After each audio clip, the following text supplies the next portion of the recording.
Hola, buenas tardes.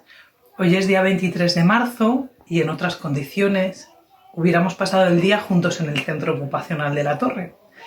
Así que quería mandar este mensaje para todos vosotros y vosotras para explicaros que de alguna forma, aunque no sea presencialmente, aunque no estemos juntos físicamente, sí que queremos a través del Facebook poder mandaros todo el equipo de los profesionales del centro algunos vídeos, tutoriales breves que os den pistas, estrategias y actividades que os puedan ayudar a sobrellevar mejor el estar en casa durante todo este tiempo.